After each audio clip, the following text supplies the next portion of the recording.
दिसंबर का लास्ट चल रहा था। सर्दी की उस ठरठराती रात में हर तरफ अंधेरा ही अंधेरा था। धुंध ने चांद की रोशनी को छुपा रखा था, जिसकी वजह से ये रात एक भयानक मंजर पेश कर रही थी। और गाड़ी भी बीच सड़क पर आकर ख़राब हुई। ड्राइवर गाड़ी को चेक करता हुआ बोला, बीबी साहब, मुझे लगता है इंजन गर्म होने की वजह से सिस्टम ख़राब हो गया है, जिसकी वजह से अब गाड़ी स्टार्ट ही नहीं हो रही। मुझे लगता है इसे किसी मैकेनिक को चेक करवाना पड़ेगा। 2 दिन पहले मैंने साहब जी को बताया था कि गाड़ी का इंजन बहुत जल्द गर्म हो जाता है, लेकिन साहब जी ने गौर ही नहीं किया। मैं बीच सड़क के खड़ी ड्राइवर को घूर रही थी। जब आपको पता था कि गाड़ी ठीक नहीं है तो फिर क्यों लेकर आए थे मुझे इस गाड़ी में? तभी ड्राइवर बोला, बीबी साहब, ये तो बड़े साहब का हुक्म था, इसी वजह से मुझे ऐसा करना पड़ा। अच्छा, अपना फ़ोन निकाले और पापा को कॉल मिला दें। मेरे तो फ़ोन की बैटरी भी लो होनी थी, बिल्कुल ऑफ हो गया था। ड्राइवर ने जैसे ही जेब से मोबाइल निकाला अपना तो देखते ही बोला, मेरा मोबाइल भी बंद पड़ा है। जाने कैसे ये सब कुछ हो गया। हालांकि जब मैं घर से आया था तो बैटरी बिल्कुल फुल थी। मैं सर पीट कर रह गई। अब क्या होगा? अब क्या हम बीच सड़क पर ही खड़े रहेंगे?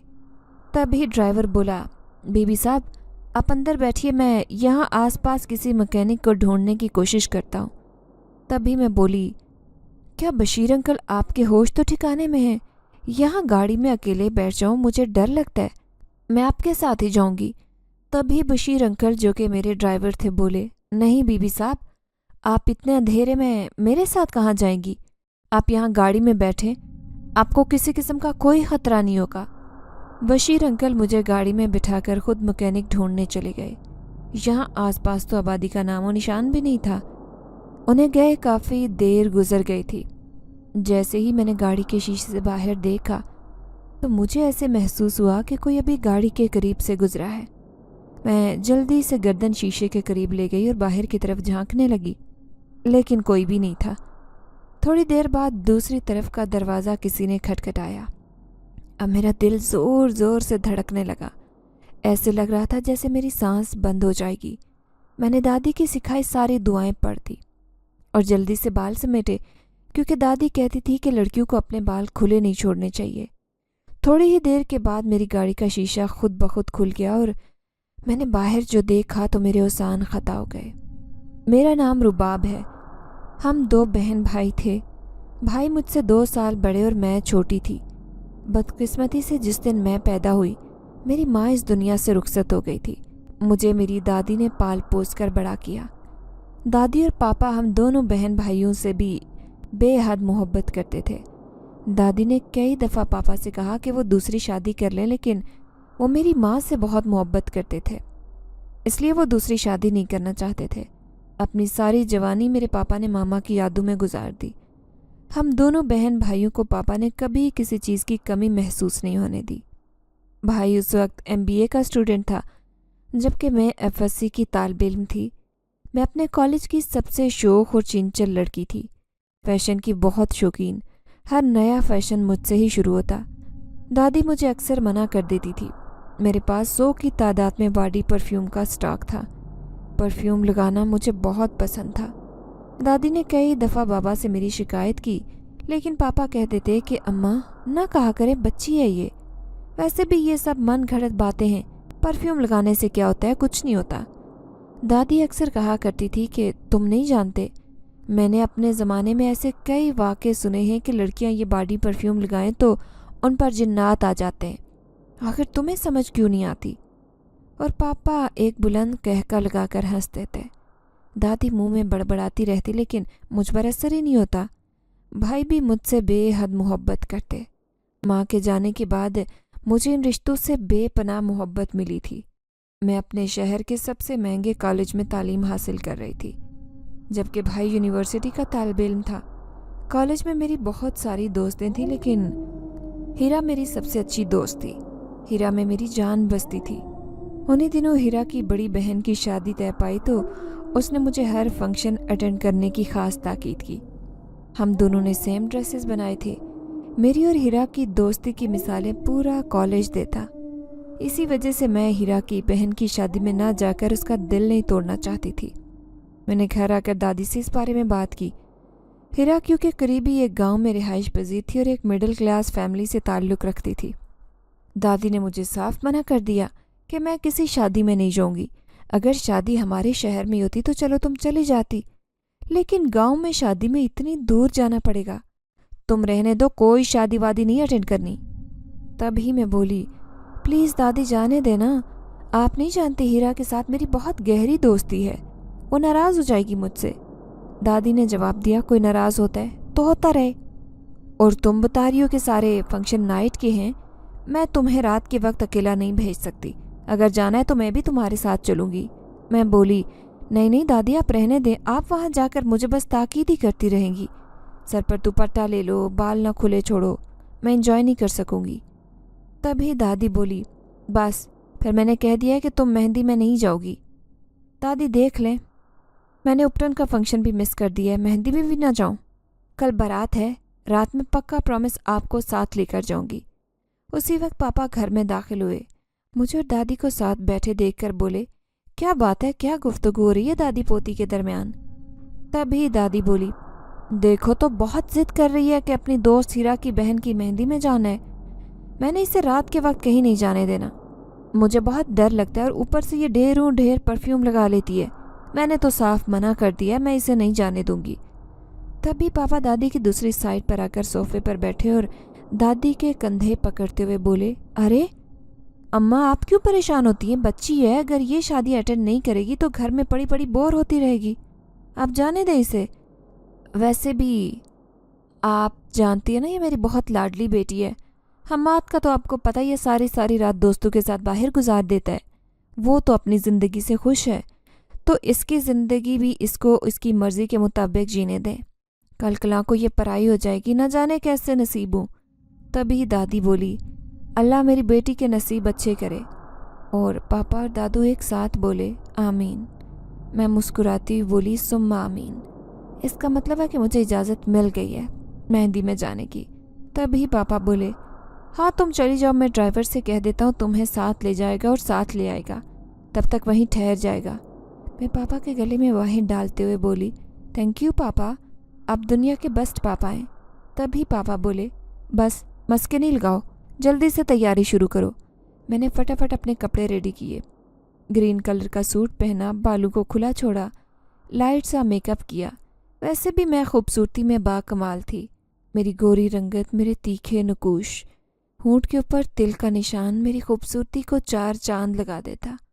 میں نے اپنا سجا دھجا روپ شیشے میں دیکھا اور ڈریسنگ پر پڑی پرفیومز کو دیکھنے لگی، بہت سی پرفیومز کے ڈھکن اتار کر ان کو ناک تلے لے جاتی، اور پھر ایک پرفیوم مجھے پسند آئی جس کی خوشبو بہت دل کو لبھانے والی تھی، یوں کہہ لیں کہ میں پرفیوم کی عاشق تھی۔ میں نے وہ پرفیوم اپنے اوپر چھڑکا اور اپنے اسٹریٹ بالوں کی لٹوں کو پیچھے کرتی ہوئی ہینڈ بیگ اٹھا کر کمرے سے باہر نکلی تھی۔ دادی جو ابھی تک ٹی وی لانچ میں بیٹھی تھی، انہیں میرے پرفیوم کی خوشبو میرے حال میں پہنچنے سے پہلے ہی آ گئی تھی۔ مجھے آواز دیتی ہوئی بولی، رباب ادھر آؤ ذرا، منع کیا تھا یہ پرفیوم نہ لگانا، پھر تم نے لگا لی۔ تبھی میں بولی، دادی کچھ نہیں ہوتا، جانے دینا، کہتے ہیں کہ جانے والے کو ٹوکتے نہیں ہیں۔ تبھی دادی بولی، اچھا جاؤ اپنا خیال رکھنا اور آیت الکرسی پڑھ کر خود پر پھونک لینا۔ میں اس بات میں سر ہلاتی ہوئی جلدی سے باہر نکلی اور ڈرائیور انکل میرا انتظار کر رہے تھے۔ میں گاڑی میں بیٹھی اور انکل کو سارا ایڈریس سمجھا دیا۔ انکل مجھے لے کر میری دوست ہیرا کے گھر پہنچے تھے۔ ہیرا کے گھر کو مکمل طور پر سجایا گیا تھا اور میں اس کے گھر پہلے بھی کئی دفعہ آ چکی تھی، لیکن رات کے وقت آج میں پہلی دفعہ آئی تھی۔ کافی سنسان راستے سے گزر کر اس کا گاؤں آتا تھا۔ ہیرا کی بہن کی مہندی میں آیا ایک لڑکا بار بار میری طرف دیکھ رہا تھا، اس کا یوں دیکھنا مجھے کچھ عجیب سا لگا۔ میں ہیرا سے بولی، ارے یہ لڑکا کون ہے، کب سے مجھے ہی گھورے جا رہا ہے؟ ہیرا کھل کھلا کر ہنسی اور بولی، یہ میرا کزن ہے، لگتا ہے تم اسے پسند آ گئی ہو۔ میں نے اسے گھورتے ہوئے ایک بڑی سی تھپکی اس کے کندھے پر دی اور بولی، تمہارا کزن ہے، تمہیں پسند کرے، مجھے کیوں پسند کر رہا ہے؟ تبھی وہ بولی، یار جو خوبصورت ہوگا اسے ہی پسند کرے گا نا، وہ خود بھی بڑا ہینڈسم ہے، دیکھو تو صحیح، بہت سی لڑکیاں اس پر مرتی ہیں۔ میں بولی، مرتی ہوں گی لڑکیاں، اتنا بھی ہینڈسم نہیں ہے کہ لڑکیاں اپنی جان ہی دے دیں۔ تو وہ بولی، अरे चलो छोड़ो, तुम मजाक कर रही थी। चलो आओ, आप ही तैयार हो गई, उन्हें स्टेज पर लेकर आते हैं। मामा कह रही है मेहंदी की रस्म शुरू होने वाली है। जितनी देर में मेहंदी की रस्म रही, उस लड़के की निगाह मेरे ऊपर जमी रही। उसका बार बार यूं देखना मुझे परेशान कर रहा था। जैसे ही मेहंदी की रस्म शुरू हुई, मैं एक साइड पर पड़ी चेयर पर बैठ गई और वो लड़का मेरे पास आया और बोला कि यहाँ कंफर्टेबल नहीं है, वो वहाँ काफ़ी ज़्यादा कुर्सियाँ लगी हैं, आप वहाँ जाकर बैठ सकती हैं। मैं बोली नहीं, इसकी ज़रूरत नहीं है, मैं यहाँ बिल्कुल ठीक हूँ। फिर काफ़ी देर खामोश रहने के बाद वो बोला, आपका नाम क्या है? लगता है आप हिरा के बेस्ट फ्रेंड हैं। बहुत दफ़ा हिरा के मुंह से आपकी तारीफ़ें सुनी हैं। ये बात सुनकर मैं आंखें घुमाती उसकी तरफ देखने लगी और बोली, क्या मतलब, कैसी तारीफ़ें सुनी हैं? तो उसने बताया कि हिरा बताती है कि उसकी बेस्ट फ्रेंड बहुत खूबसूरत है, बहुत अच्छी है, बस यही सब कुछ। तभी मैंने जवाब दिया, हिरा जो कुछ कहती है वो कभी सच नहीं बोलती, सब झूठ बोलती है। तभी वो मेरी इस बात से खिलखिलाकर हंसा था, लेकिन बोला, प्रूफ मेरे सामने है, वो झूठ नहीं बोल रही, वो सच बोल रही है, वाकई खूबसूरत है। उसकी ये बेजा तारीफ न जाने क्यों मुझे अच्छी लगी। मैंने शर्मा कर नज़रें झुका ली। तभी वो बोला, आपने पूछा नहीं मेरा नाम क्या है? मैं उसका यूं बेतकल्लुफ़ होना देखकर बिल्कुल नहीं बोली। मुझे इससे कोई गर्ज नहीं है कि आपका नाम क्या है। हिरा मुझे उसके साथ यूं खड़े देखकर मेरे करीब आई जब तक वो यहाँ से जा चुका था। वो बोली, क्या बात है, बुरहान भाई से क्या बात हो रही थी? तभी मैं बोली, इसका नाम बुरहान है? हिरा ने जवाब दिया, जी हाँ जी, आपके चाहने वालों का नाम बुरहान है। तभी मैं बोली, शर्म करो कुछ। हिरा ने जवाब दिया, बड़ा शौक था उन्हें मेरी दोस्त को देखने का, आज देख लिया। तभी मैं बोली, अच्छा ये कारनामे तुम्हारे हैं। मैं बोली, खैर है, तुम मेरी बड़ी तारीफ़ें करती हो। हिरा ने जवाब दिया, हाँ भाई, मेरी सारी दोस्तें तारीफ़ों के लायक हैं, तारीफ़ तो करनी ही थी ना। मैं मुंह बनाती हुई बोली, अच्छा बस करो, मुझे इजाज़त दो, मैं चलती हूँ क्योंकि रात काफ़ी हो गई है। तुम्हें तो पता है सर्दी इतनी ज़्यादा है। हिरा बोली, यार कुछ देर तो रुकती। हिरा ने मेरा बाजू पकड़ते हुए कहा था। तभी मैं बोली, नहीं यार जाने दो, तुम्हें पता तो है दादी का, वो पता नहीं कितना परेशान होगी मेरे बारे में। वैसे भी रात काफ़ी ज़्यादा हो गई और तुम्हारा रास्ता काफ़ी सुनसान है। मैं हिरा और उसकी मामा से इजाज़त लेते हुए ड्राइवर के साथ वापस घर के लिए निकल पड़ी। बाहर काफ़ी ज़्यादा सर्दी थी। इस सर्दी में इंसान तो इंसान, चरिंद परिंद भी घोंसलों से बाहर नहीं निकलते थे, और ऐसी सर्दी में सब लोग लिहाफ ओढ़े अपने अपने घरों में दुबके बैठे थे। रात 11 बजे का टाइम था और गाड़ी सुनसान रास्ते की तरफ गामजन थी। न जाने क्यों बाहर का माहौल बहुत ज़्यादा वहशतनाक था। ड्राइवर हल्की हल्की स्पीड में गाड़ी चला रहा था क्योंकि धुंध बहुत ज़्यादा थी। धुंध ने मुकम्मल अंधेरा किया था और वैसे भी दिसंबर का लास्ट चल रहा था। सर्दियों की उस ठरठराती रात में हर तरफ अंधेरा ही अंधेरा था। धुंध ने चांद की रोशनी को छुपा रखा था, जिसकी वजह से ये रात एक भयानक मंजर पेश कर रही थी और गाड़ी भी बीच सड़क के आकर ख़राब हो गई। ड्राइवर गाड़ी को चेक करने लगा। मुझे बहुत ज़्यादा खौफ महसूस हो रहा था। मैंने जल्दी से गाड़ी का दरवाज़ा खोला और बाहर निकली और बोली, क्या बात है अंकल, गाड़ी क्यों रोकी? तभी अंकल ने जवाब दिया, मुझे लगता है बीबी साहब गाड़ी ख़राब हो गई है। मैं मुंह में बड़बड़ाई थी।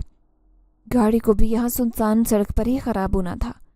ड्राइवर गाड़ी को चेक करता हुआ बोला, बीबी मुझे लगता है इंजन गर्म होने की वजह से सिस्टम ख़राब हो गया, जिसकी वजह से अब गाड़ी स्टार्ट ही नहीं हो रही। मुझे लगता है इसे किसी मैकेनिक को चेक करवाना पड़ेगा। 2 दिन पहले मैंने साहब जी को बताया था कि गाड़ी का इंजन बहुत गर्म होता है, लेकिन साहब जी ने गौर ही नहीं किया। मैं उस वीरान सड़क पर खड़ी ड्राइवर को घूर रही थी और बोली, जब आपको पता था कि ये गाड़ी ठीक नहीं है तो फिर क्यों लेकर आए थे मुझे इस गाड़ी में? तभी ड्राइवर अंकल बोले, बीबी साहब ये तो बड़े साहब का हुक्म था, इसी वजह से मुझे ऐसे करना पड़ा। अच्छा आप अपना मोबाइल फ़ोन निकालें और पापा को कॉल मिलाएं। मेरे तो फ़ोन की बैटरी लो हो गई है, बिल्कुल ऑफ पड़ा है। ड्राइवर ने मेरी बात सुनते ही मोबाइल अपनी जेब से निकाला और देखते ही बोला, मेरा मोबाइल भी बंद पड़ा है, जाने कैसे ये सब हो गया। हालांकि जब मैं घर से निकला था तो बैटरी बिल्कुल फुल थी। मैं सर पीट कर रह गई। अब क्या होगा? अब क्या हम सड़क पर ही खड़े रहेंगे?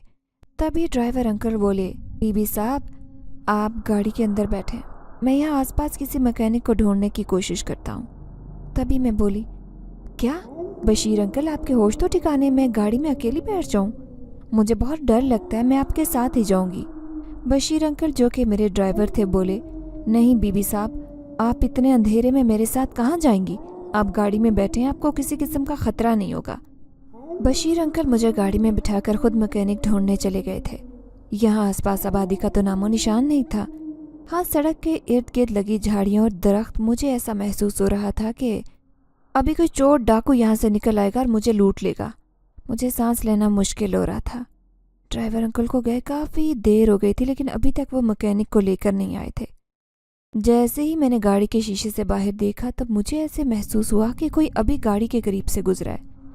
मैं जल्दी से गर्दन शीशे के करीब ले गई और बाहर की तरफ झांकने लगी, लेकिन कोई भी नहीं था। थोड़ी देर के बाद फिर से दूसरी तरफ का दरवाज़ा किसी ने खटखटाया। अब मेरा दिल ज़ोर ज़ोर से धड़कने लगा। ऊपर की सांस ऊपर और नीचे की सांस नीचे अटक गई। तभी अब ना जाने मेरे साथ क्या होगा, क्योंकि ड्राइवर अंकल अभी तक नहीं आए थे।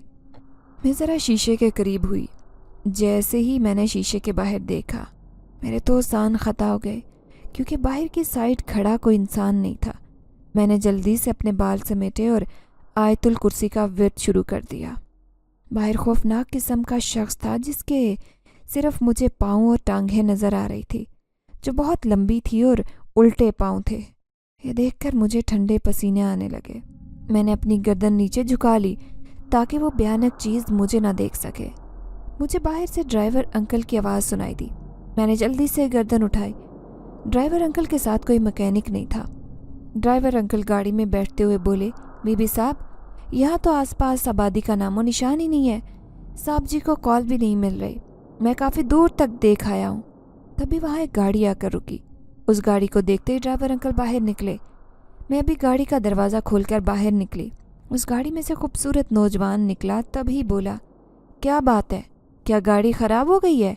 ड्राइवर अंकल ने बताया, जी शायद गाड़ी में कोई मसला आ गया है, जिसकी वजह से ये स्टार्ट नहीं हो रही। उस नौजवान ने गाड़ी चक्की। थोड़ी देर बाद गाड़ी स्टार्ट हो गई।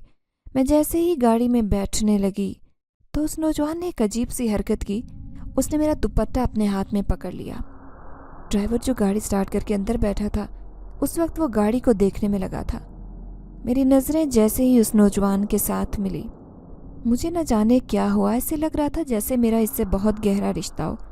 उसने मेरा दुपट्टा छोड़ा और एक लंबी सांस लेकर शायद मेरी परफ्यूम को अंदर तक उतारने लगा। मैंने जल्दी से गाड़ी का दरवाज़ा खोला और अंदर बैठ गई, लेकिन उस लड़के की ये हरकत मुझे बहुत बुरी लगी थी। सारे रास्ते मैं उसी के बारे में सोचती रही और इतने आराम से उसने मेरी गाड़ी ठीक कर दी थी। जैसे ही मैं घर पहुंची, दादी अब तक हाल में इधर उधर चक्कर काट कर मेरा इंतज़ार कर रही थी। मुझे देखते ही बोली, शुक्र है खुदा का तू आ गई। तुझे पता है मैं कितनी फ़िक्रमंद हो रही थी। क्या टाइम हो गया है, ऊपर से तुम अब आ रही हो। तुम्हारे पापा अभी कमरे में आकर लेटे हैं। हमाद भी तुम्हारे बारे में पूछ रहा था, वो भी काफ़ी फ़िक्रमंद था। तभी मैं बोली, दादी गाड़ी ख़राब हो गई थी, बस इसी वजह से देर हो गई है, नहीं तो मैं कब से घर आ जाती।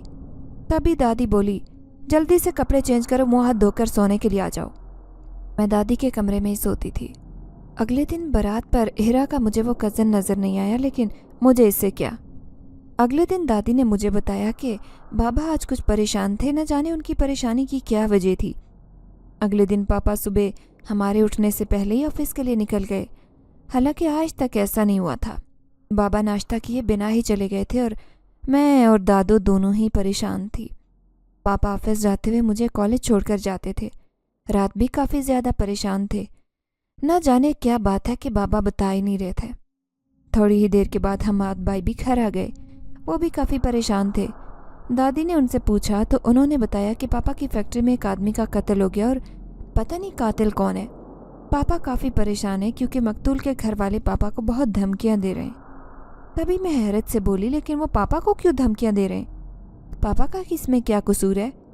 तो वो बोले, तुम नहीं जानती, पापा की फैक्ट्री में वो कत्ल हुआ है और वो कहते कि सीसीटीवी फुटेज दिखाए, लेकिन ऐसी कोई फुटेज मिल ही नहीं रही जिसमें उस आदमी का कत्ल होता नजर आए, क्योंकि जहाँ से लाश मिली है वहाँ का कैमरा भी टूटा हुआ है और दूसरे कैमरों में कोई अननोन बंदा फैक्ट्री में आता दिखाई नहीं दे रहा।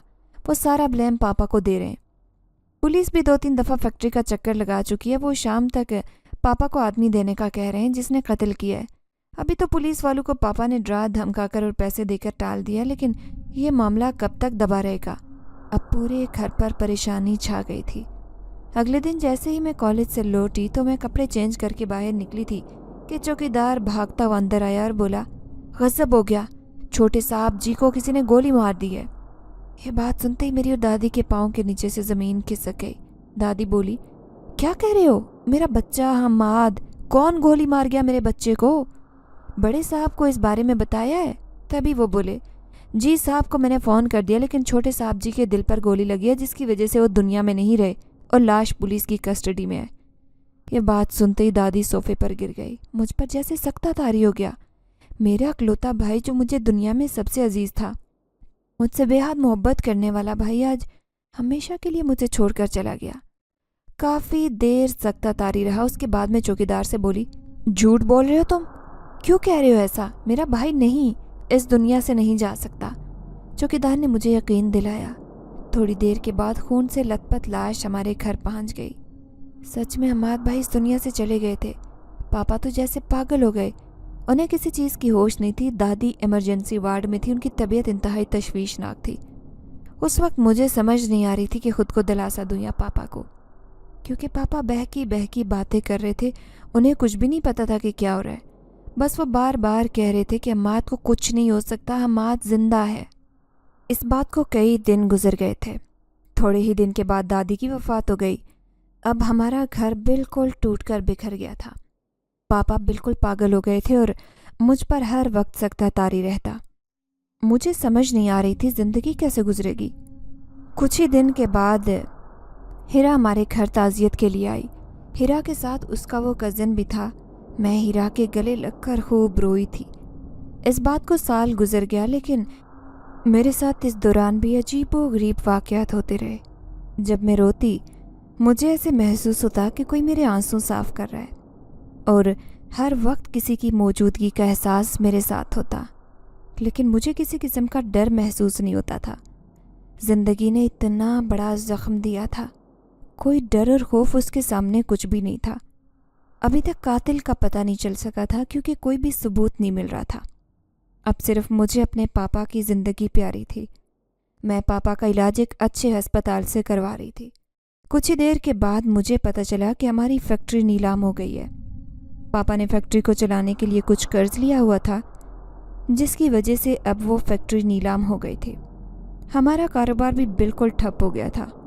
मुझे कुछ समझ नहीं आ रहा था कि सब कैसे हो गया। मेरी स्टडी ख़त्म हो गई थी। मैं अब सारा दिन घर में ही पापा के पास रहती। कुछ पैसे जमा हुए थे, उन्हीं से घर के अखराजात चल रहे थे। जब ये सदमा थोड़ा कम हुआ, लेकिन पापा की हालत अब पहले से काफ़ी बेहतर थी। उस दिन हीरा का कज़न अपने वालिदैन को लेकर हमारे घर आया। उसके वालिदैन ने मेरा रिश्ता मेरे पापा से मांग लिया। पापा को उस रिश्ते पर कोई एतराज़ नहीं था, क्योंकि पापा को लगता कि मैं हीरा के उस कज़न को बहुत पसंद करती हूँ, लेकिन मैं शादी नहीं करना चाहती थी। पापा की वजह से मुझे शादी करना पड़ी। पापा ने बुरहान के घरवालों से बात कर ली थी कि निकाह सादगी से होगा, क्योंकि बेशक हमारे सदमे को गुजरे 1 साल से ज़्यादा का अरसा गुजर चुका था, लेकिन हमारे दिलों में गम उसी तरह ताज़ा है। उन्हें इस बात पर कोई एतराज़ नहीं था कि चंद लोग ही शादी में शरीक हों। जैसे ही मेरा निकाह होने लगा तो पापा ने उन्हें बताया कि मुझे किसी किस्म का वो जहेज़ नहीं दे रहे, क्योंकि उनका कारोबार मुकम्मल तौर पर बर्बाद हो गया है। उनकी फैक्ट्री नीलाम हो गई है। ये सुनने की देर थी कि बुरहान की माँ खड़ी हो गई और बोली, अच्छा तो बेटी को जहेज़ में कुछ भी नहीं देंगे? मुझे नहीं ऐसे कंगाल लोगों से रिश्ता जोड़ना। हैरानगी तो मुझे तब हुई जब बुरहान बोला, ये क्या कह रहे हैं आप? ये बात हमें पहले क्यों नहीं बताई कि आपकी फैक्ट्री नीलाम हो गई है? हम शादी के लिए तैयार ही न होते, जहेज़ के बगैर भी कोई बेटी को ब्याहता है। मैं तो समझा था कि आपका बेटा मारा जा चुका है और जो कुछ भी है वो आपकी बेटी का है, लेकिन आपके पास तो कुछ रहा ही नहीं। आप तो खुद ही कंगाल हैं, हमें क्या देंगे? बुरहान की ये बात सुनकर मैं हिरा की तरफ देखने लगी। हिरा जो मेरे पहलू में ही खड़ी थी, बुरहान की तरफ देखते हुए बोली, बुरहान भाई आप क्या कह रहे हैं? तभी उसने जवाब दिया, हाँ हीरा, मुझे तुम्हारी इस दोस्त में कोई इंटरेस्ट नहीं था। मैं तो सिर्फ इसकी दौलत की खातिर इससे शादी करना चाहता था, लेकिन जब दौलत ही नहीं रही तो शादी किस चीज़ की? मुझे ये निकाह कबूल नहीं है। जब उसने ये बात की तो मेरी टांगें थर थर कांपने लगी। मेरे पापा की बड़ी मुश्किल से तबीयत कुछ बेहतर हुई थी। अब उन पर क्या गुजरेगी, मैं अपने पापा को दोबारा इस हालत में जाता नहीं देख सकती थी। मैं हीरा से बार बार कह रही थी कि हीरा, बुरहान से कहो वो मेरे साथ ऐसा ना करे। और फिर बुरहान के आगे हाथ जोड़ती हुई बोली, प्लीज़ बुरहान, ऐसा मत करो। देखो, मैं तुम पे बोझ नहीं बनूंगी, मैं खुद के ही कोई काम कर लूँगी, लेकिन प्लीज़ इस वक्त मुझसे निकाह कर लो। मेरे बाबा ये सदमा बर्दाश्त नहीं कर पाएंगे। तभी वो बोला, मैं क्या करूं अगर बर्दाश्त नहीं कर पाएंगे? कोई अच्छे काम करने थे, पहले कत्ल किया, फिर बेटा कत्ल करवाया, फिर फैक्ट्री नीलाम हो गई। उसकी ये बातें मेरे दिल पर वार कर रही थी। तभी मैं बोली, दफ़ा हो जाओ मेरे घर से, चले जाओ यहाँ से, मुझे नहीं करनी अब खुद ही तुमसे शादी। और पापा, आप खुद को संभाल लें, कुछ नहीं होगा। ये दुनिया का आखिरी मर्द नहीं है जिसके साथ मेरी शादी होनी थी। आप परेशान न होइए। पापा बुत बने मेरी तरफ देख रहे थे। बारात वापस जा चुकी थी। हीरा मुझसे बहुत ज़्यादा शर्मिंदा थी, लेकिन हीरा भी उन लोगों के साथ ही वापस चली गई। उसे उतना भी नहीं ख्याल आया कि मेरी दोस्त का बाद में क्या हाल होगा। पापा के कुछ रिश्तेदार भी वहीं थे जो पापा को दिलासा देना चाहते थे। तभी एक नौजवान सामने से आता नज़र आया। उसे देखते ही मैं हैरानगी से उसकी तरफ देखने लगी, क्योंकि ये तो वही नौजवान था जिसने मेरी गाड़ी ठीक की थी। जब मैं हीरा की बहन की मेहंदी से वापस लौटी थी, तब वो नौजवान बोला, मैं करूँगा इससे शादी अंकल, आप फिक्रमंद ना हूँ, मैं आपकी बेटी को बहुत खुश रखूँगा। मुझे किसी चीज़ का लालच नहीं, मुझे ना जहेज चाहिए ना ही कोई जायदाद चाहिए। तभी बाबा उसकी तरफ देखते हुए बोले, लेकिन तुम हो कौन? हम तो तुम्हें जानते भी नहीं, तो मैं कैसे अपनी बेटी का हाथ तुम्हारे हाथ में दे दूँ? उस नौजवान ने जवाब दिया, मेरा नाम एहसन है और मैं आपके ही शहर का रहने वाला हूँ, और मैं हीरा को पहले से जानता हूँ। उसकी ये बात मुझे हैरानगी का एक बहुत बड़ा झटका दे गई। मैंने तो सिर्फ उसे एक दफ़ा देखा था। इस बार मैं सिर्फ अपने पापा को सदमे से बाहर निकालना चाहती थी, इसलिए मैंने पापा से बोल दिया, पापा, मैं इसे जानती हूँ, ये मेरा क्लास फेलो है। न जाने मैंने ऐसा क्यों बोल दिया, शायद अपने पापा को खुश करने के लिए, अपनी पापा की इज्जत बचाने के लिए, या उन्हें इस बड़े सदमे से बचाने के लिए। मैं ये सब कुछ बोल चुकी थी। तभी पापा बोले, क्या तुम इसके लिए शादी के लिए राज़ी हो? मैंने जवाब दिया, जी पापा, मैं इसी को पसंद करती थी। मैं तो बुरहान को कभी पसंद ही नहीं करती थी, लेकिन मैंने ये बात आपको नहीं बताई थी। मैंने इतना बड़ा झूठ पापा के सामने बोल दिया। तभी पापा उस नौजवान को गले लगाकर बोले, मैं फ़ख्र करता हूँ तुम जैसे नौजवानों पर, जो किसी की इज़्ज़त को अपनी इज़्ज़त समझते हैं। और ये जो लालची लोग होते हैं, खुदा हर किसी की बेटी को ऐसे लालची लोगों से बचाए। मैं उम्मीद करता हूँ तुम मेरी बेटी को बहुत खुश रखोगे।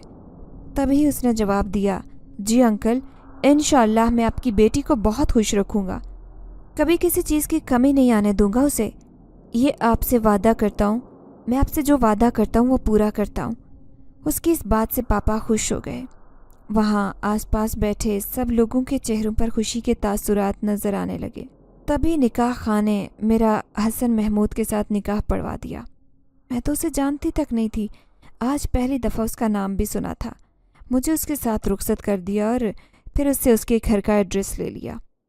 मैं दुल्हन के रूप में सजी उस शख्स के पहलू में बैठी थी जिसे मैं जानती तक नहीं थी। ये मेरे साथ वाली सीट पर बैठा गाड़ी खुद ड्राइव कर रहा था और बार बार अपनी ड्राइविंग से नज़रें हटाकर मेरी तरफ देखता। मैं जो नज़रें नीचे किए बेबहा आंसू बहाए जा रही थी, तब उसने गाड़ी एक झटके से रोकी और वो बोला, अब रो क्यों रही हो, शादी तो हो गई है। मैंने जल्दी से आंसू साफ किए और बोली, नहीं मैं रो नहीं रही। तभी उसने मेरा हाथ पकड़ा और बोला, तुम ऐसे इंसान के लिए रो रही हो जिसने तुमसे बेवफाई की? तभी मैं बोली, मैंने इससे मोहब्बत नहीं की थी, मुझे उसकी बेवफाई का कोई दुख नहीं है। तभी उसने जवाब दिया, तो क्या मुझसे मोहब्बत कर सकती हो, क्योंकि मैं बेवफाई नहीं करता। मैंने एक झटके से उसके हाथ से अपना हाथ खींचा और बोली, आप गाड़ी ड्राइव करें। मैं सोचने लगी कि जिस इंसान को 2-3 साल से जानती थी, वो इस तरह धोखा देकर चला गया, और इसका तो मैं नाम तक नहीं जानती। आज ही इसका नाम मालूम हुआ है, और ये कौन है, कहाँ से है। मैं उसके बारे में बिल्कुल नहीं जानती थी। क्यों से इतनी बड़ी उम्मीदें लगा लूं? नहीं रुबाब हैदर, तुम्हें इसके बारे में नहीं सोचना। न जाने आगे तुम्हारे साथ क्या करने वाला है, कैसी जिंदगी होगी, कुछ भी तो नहीं जानती हो इसके मुतालिक। अभी मैं यही सोच रही थी, वो जो दोबारा से ड्राइविंग पर ध्यान दिए गाड़ी चला रहा था, तभी बोला, जो तुम सोच रही हो ये सरासर गलत है। तुम हर किसी को ये एक नज़र से देखती हो, सारे लोग एक जैसे नहीं होते। मैं हैरानगी से उसकी तरफ देखने लगी। इसे कैसे मालूम हुआ कि मैं कुछ ऐसा सोच रही हूँ? तभी वो बोला, अच्छा छोड़ो, तुम खुद देख लोगी कि मुझ में और बुरहान में कितना फ़र्क है। मैं तुम्हें बेपनाह मोहब्बत दूंगा। मैं कितना पागल हूँ ना, ये यहाँ करने की थोड़ी बात है। वो न जाने किस शहर से ताल्लुक़ रखता था। सफ़र काफ़ी लंबा हो गया। दिन से शाम हुई, शाम से रात के अंधेरे छाने लगे, लेकिन रास्ता था कि ख़त्म होने का नाम ही नहीं ले रहा था।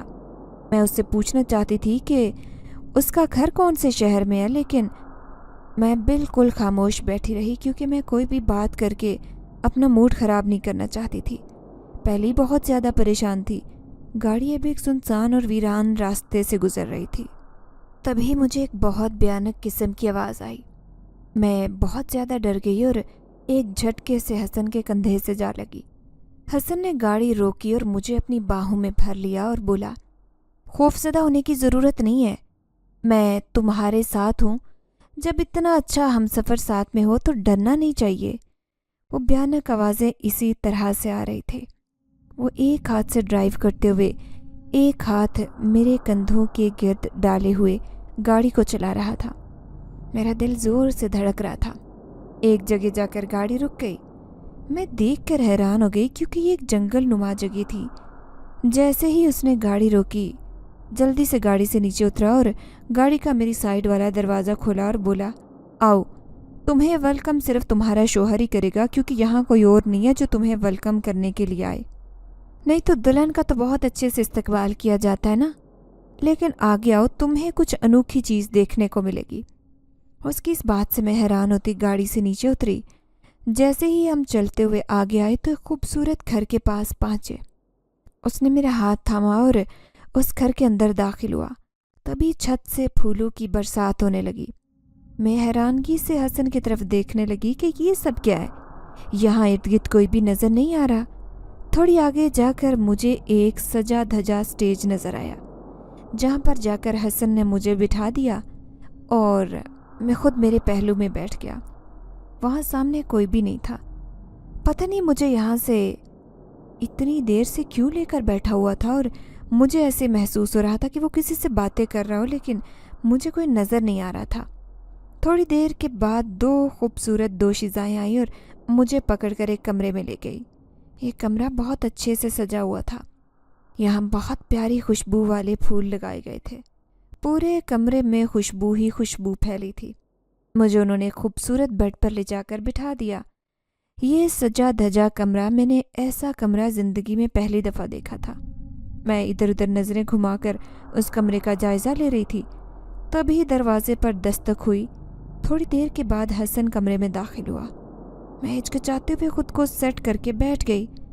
हसन जैसे ही कमरे में दाखिल हुआ, मेरे सामने आकर बैठा, जो मेरा हाथ पकड़ते हुए बोला, रुबाब, मैं तुमसे बहुत मोहब्बत करता हूँ। तुमसे वादा करता हूँ इस मोहब्बत को ता क़यामत निभाऊंगा। लेकिन तुम भी मुझसे वादा करो, हालात जैसे भी हों, तुम कभी मुझे छोड़ कर नहीं जाओगी। मैं उसकी तरफ देखते हुए सोचने लगी, अब तो रिश्ता जुड़ गया है तो निभाना पड़ेगा। वैसे पूछना चाहती थी कि इसके घर में कोई भी नहीं रहता। वो जो लड़कियां मुझे लेकर आई थी, वो क्या इसकी कोई रिश्तेदार थी? कोई और तो मुझे नज़र नहीं आया, लेकिन मैं खामोशी से बैठी रही। तभी वो बोला, तुम्हारे जहन में बहुत सारे सवालात होंगे, तुम्हें तुम्हारे सारे सवालों के जवाब मिल जाएंगे। तभी उसने मिठाई का डब्बा खोला और मेरे सामने कर दिया और बोला, ऐसे खुशी के मौके पर मुंह मीठा करते तो मुंह मीठा करो। इस बात से मैं हैरान हुई कि शादी से पहले तो दुल्हा दुल्हन को कोई गिफ्ट देता है मुंह दिखाए में, और ये मुझे मिठाई दे रहा है। मुझे मिठाई इतनी ज़्यादा पसंद नहीं थी, क्योंकि मैं अपने खाने में मीठा बहुत कम इस्तेमाल करती। लेकिन ये मेरा शौहर था, उसका हुक्म मेरी सर आँखों पर था। उसने मुझे मिठाई के डब्बे से एक दाना मिठाई का उठाया और खिलाने लगा। ये मिठाई इतनी लजीज थी اس سے پہلے ایسی مٹھائی نہیں کھائی تھی۔ اس مٹھائی کو کھاتے ہی مجھ پر عجیب سی غنودگی چھانے لگی اور مجھے نیند آنے لگی۔ مجھے سمجھ نہیں آ رہی تھی کہ اس بھاری لباس میں نہ جانے کب بیڈ سے ٹیک لگائے سو گئی۔ مجھے پتہ ہی نہیں چلا تھا کہ حسن سو گیا ہے یا نہیں، لیکن ابھی میری آنکھ ہی لگی تھی تبھی مجھے خواب میں آیا کہ میرے پاپا کی فیکٹری میں ایک آدمی کا قتل ہو رہا ہے، اور قاتل کوئی اور نہیں بلکہ برہان تھا۔ برہان اس آدمی کو قتل کر رہا تھا اور وہ پیچھے کی سائیڈ ایک آدمی کے ساتھ آیا تھا۔ پھر اس نے اس آدمی کو کچھ پیسے دیے۔ برہان کی اس آدمی سے شاید کوئی پرانی دشمنی تھی۔ اس نے وہاں کا CCTV کیمرہ بھی توڑ دیا تھا۔ میں ایک دم سے ہڑبڑا کر اٹھی۔ میرے پہلو میں لیٹا شخص جو میرے بالکل قریب تھا مجھے دیکھتے ہی بولا، کیا ہوا؟ میں نے جواب دیا، برہان نے قتل کیا تھا اس آدمی کا جس کا قتل کا الزام پاپا پر آیا تھا۔ اسی کی وجہ سے میرا بھائی قتل ہو گیا تھا۔ حسن میری یہ بات سن کر سیدھا ہو کر بیٹھا۔ وہ بولا، اس آدمی کا قاتل تو پکڑا گیا، اب ڈھونڈنا یہ کہ تمہارے بھائی کا قاتل کون ہے۔ کیا اس مقتول کے گھر والوں نے تمہارے بھائی عماد کو قتل کیا؟ میں بہت پریشان تھی۔ وہ بولا، آج ہماری شادی کا پہلا دن ہے، پریشان ہونے کی ضرورت نہیں، سب کچھ بہتر ہو جائے گا۔ میں تمہاری زندگی میں آ گیا ہوں نا، اب تمہاری زندگی میں کچھ بھی غلط نہیں ہوگا، دیکھ لینا تمہاری زندگی میں خوشیاں ہی خوشیاں ہوں گی۔ نہ جانے کیوں حسن کی ان باتوں سے مجھے مکمل یقین ہو گیا تھا کہ حسن بالکل باوفا ہے، یہ بالکل اچھا ہم سفر ثابت ہوگا۔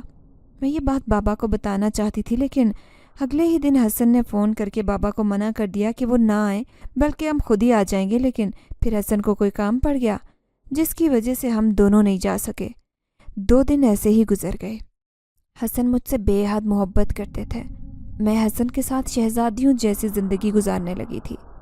مجھے ایسے لگتا کہ میری زندگی میں کی گئی کوئی ایک نیکی کام آئی ہے جس کی وجہ سے مجھے حسن جیسا ہم سفر ملا۔ لیکن عجیب بات تھی، حسن ہر روز وہ مٹھائی لے آتے اور سونے سے پہلے مجھے مٹھائی کھلاتے۔ اب تک ہمارے درمیان ہسبینڈ وائف والا کوئی ریلیشن نہیں تھا، لیکن میں حسن کے ساتھ بہت خوش تھی کیونکہ ابھی میں خود کو مکمل طور پر پریشانیوں سے نکالنا چاہتی تھی۔ حسن کو اس بات پر کوئی اعتراض نہیں تھا۔ اگلے دن ویسے ہی حسن وہ مٹھائی لے کر آئے۔ میں نے آج پھر سے وہ مٹھائی کھائی۔ یہ مٹھائی اتنی ہی لذیذ تھی، میں جو میٹھا پسند نہیں کرتی تھی اس مٹھائی کو خوش ہو کر کھا لیتے۔ لیکن آج پھر میرے ساتھ وہی واقعہ ہوا۔ میں جیسے ہی سونے کے لیے لیٹی، مجھے پھر سے خواب آیا جیسے عماد بھائی یونیورسٹی سے واپس آ رہے تھے اور ان پر کسی نے گولیوں کی بوچھاڑ کر دی۔ وہ گولیاں برسانے والا کوئی اور نہیں بلکہ وہ بھی برہان تھا۔ میں ایک دم جھٹکے سے اٹھی۔ آج بھی حسن میرے ساتھ بیٹھے تھے، ابھی تک جاگ رہے تھے۔ تبھی میں اٹھی اور بولی، حسن مجھے کیوں ایسے خواب آ رہے ہیں؟ میں نے ابھی دیکھا ہے کہ عماد بھائی کو بھی برہان نے قتل کیا ہے۔ تبھی حسن بولے، جو تم نے دیکھا ہے وہ غلط نہیں ہے، وہ سب کچھ ٹھیک ہے۔ تبھی میں بولی، میں پاپا کو سب کچھ بتانا چاہتی ہوں، میں برہان کو سخت سے سخت سزا دلوانا چاہتی ہوں، تم میری مدد کر سکتے ہو؟ میں تمہاری مدد ضرور کروں گا، لیکن ابھی اس بات کو دبے رہنے دو، کیونکہ میں ثبوت اکٹھے کر رہا ہوں۔ جیسے ہی سارے ثبوت اکٹھے ہو گئے تو ہم برہان کو سزا دلوائیں گے۔ میں بہت زیادہ کشمکش میں تھی کہ ایسے خواب کیوں آ رہے۔ تیسرے دن پھر ایسا ہی ہوا۔ آج پھر مٹھائی کا ڈبہ لے آئے حسن، اور آج ہی میں نے مٹھائی کھائی تو مجھ پر غنودگی طاری ہونے لگی۔ آج جو میں نے خواب دیکھا وہ حیران کن تھا۔